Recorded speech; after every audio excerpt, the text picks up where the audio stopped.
Assalamualaikum.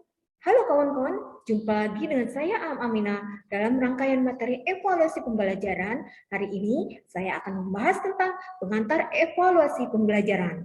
Dan kita sudah mengetahui bersama dalam melakukan evaluasi ada tahap pengukuran dan penilaian.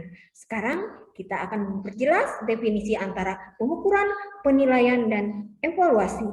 Mari kita simak bersama-sama videonya.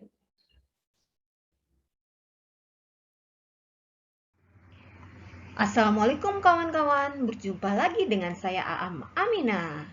Saat ini saya akan memaparkan materi tentang evaluasi pembelajaran dalam penilaian, pengukuran, dan evaluasi. Makalah ini disusun untuk memenuhi tugas mata kuliah evaluasi pembelajaran dengan dosen pengampu Bapak Dr. Supriyadi, STP MPD. Mau tahu seperti apa videonya? Mari kita simak videonya berikut ini. Untuk dapat melakukan evaluasi pembelajaran, tahap seperti pengukuran dan penilaian merupakan hal yang sangat penting. Analognya seperti ini, saat kita demam lalu pergi ke dokter, biasanya dokter akan memulai dengan menanyakan keluhan kita dan memeriksa apakah suhu tubuh kita panas atau tidak. Hingga pada akhirnya, dokter dapat memutuskan tindakan dan obat apa yang sesuai untuk pasiennya. Atau contoh lain sebut saja contoh kedua, saat kampus ingin menentukan pemilihan mahasiswa berprestasi, panitia pemilihan akan mengumpulkan informasi tentang capaian akademik dan non-akademik mahasiswa. Dari kedua contoh tadi, kita dapat simpulkan bahwa kita selalu melakukan penilaian sebelum menentukan pilihan untuk memilih suatu objek atau tindakan tertentu. Misal, pada contoh pertama, dokter akan memberikan obat berdasarkan penilaian gejala demam dan keluhan pasien. Sedangkan pada contoh kedua, panitia pemilihan mahasiswa berprestasi akan memilih berdasarkan penilaian capaian akademik dan non-akademik mahasiswa. Menurut Mardapi, penilaian mencakup semua cara yang digunakan untuk mengumpulkan data tentang individu. Untuk mengadakan penilaian, kita harus melakukan pengukuran terlebih dahulu.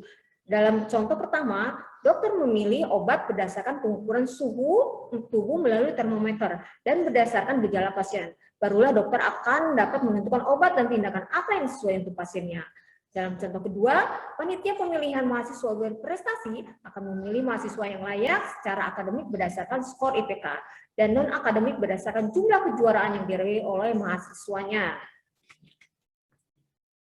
Pengukuran menurut Mardapi pada dasarnya merupakan kuantifikasi suatu objek atau gejala.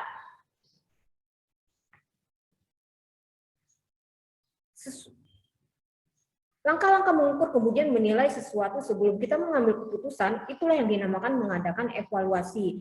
Kita tidak dapat melakukan evaluasi sebelum melakukan aktivitas mengukur dan menilai. Berdasarkan contoh tadi, kita dapat simpulkan pengertian pengukuran, penilaian, dan evaluasi. Menurut Allen dan Yen, pengukuran adalah penetapan dengan angka yang sistematik untuk menyatakan keadaan individu atau objek. Dan menurut Hart, asesmen atau penilaian adalah prosedur yang digunakan untuk mendapatkan informasi tentang taraf pengetahuan, keterampilan, atau sikap peserta didik sebelum, selama, dan setelah peserta didik terlibat dalam proses pembelajaran.